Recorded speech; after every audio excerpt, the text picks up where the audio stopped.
सोचो, अगर कल से दुनिया की सारी electric car companies, defence factories और मोबाइल फोन मेकर्स अचानक रुक जाएं, सिर्फ एक चीज की वजह से। हाँ, एक छोटा सा धातु, रेयर अर्थ, यानी वो मेटल्स जिनके बिना न तो फाइटर जेट्स उड़ सकते हैं, न ही मोबाइल वाइब्रेट कर सकता है। और इसका पूरा कंट्रोल किसके पास है? चीन के पास। क्या तुम्हें पता था तुम्हारी गाड़ी की हर बीप, एयर कंडीशनर और यहां तक कि सीट बेल्ट की रिमाइंडर साउंड भी चीन के रेयर अर्थ मैग्नेट्स पर टिकी है? अब सोचो, अगर ये सब एक झटके में बंद हो जाए तो क्या होगा? जरा सोचो, क्या वेस्ट सच में इस जाल से निकल सकता है? देखो, ये पहली बार नहीं है जब चीन ने रेयर अर्थ का कार्ड खेला हो।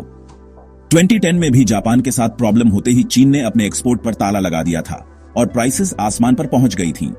उस वक्त थोड़े दिनों के लिए कुछ कंपनियों ने रेयर अर्थ फ्री टेक्नोलॉजी अपनाई, लेकिन जैसे ही प्राइसेस कम हुई, सब वापस पुरानी आदतों पर लौट आए। आज 2025 में वही गलती दोहराई जा रही है और इस बार हालत और भी खराब है। फोर्ड जैसी बड़ी कंपनीज ने अपनी फैक्ट्रीज बंद करनी पड़ी है और डिफेंस इंडस्ट्री भी टेंशन में है। अब वेस्ट के पास दो ही रास्ते हैं, या तो सालों तक वेट करो जब तक नया सप्लाई चेन बन जाए, या फिर कोई नया तरीका निकालो। क्या कोई सरप्राइज सोल्यूशन है? अभी तक वेस्ट सिर्फ सप्लाई बढ़ाने की सोच रहा था, माइंस खोलो, नई फैक्ट्रीज लगाओ, लेकिन सच तो यह है कि सप्लाई चेन बनाना बच्चों का खेल नहीं। डिफेंस के लिए पहले रेयर अर्थ्स जाएंगी, बाकी इंडस्ट्रीज बाद में। और जितनी तेजी से इलेक्ट्रिक व्हीकल्स बढ़ रही हैं, उतनी ही डिपेंडेंसी भी। सोचो, क्या सच में हर छोटी चीज के लिए रेयर अर्थ मैग्नेट जरूरी है, या ये बस आदत बन गई है? अगर रेनो और BMW जैसे brands rare earth free motors बना सकते हैं, तो बाकी क्यों नहीं? क्या इंडस्ट्री को सचमुच इतना चेंज करने का हौसला है? अब असली ट्रिक सुनो, डिमांड डिस्ट्रक्शन, यानी रेयर अर्थ्स की मांग ही कम कर दो। कैसे?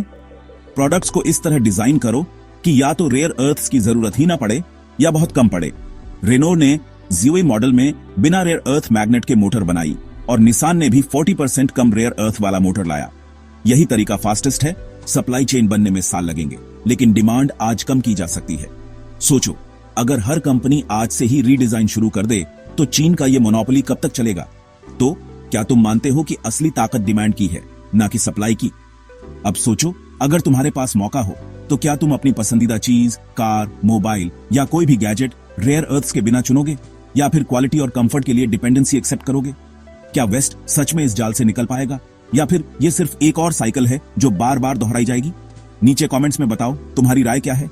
क्या बदलाव जल्दी आएगा, या फिर सब कुछ फिर से पुराने ढर्रे पर लौट जाएगा?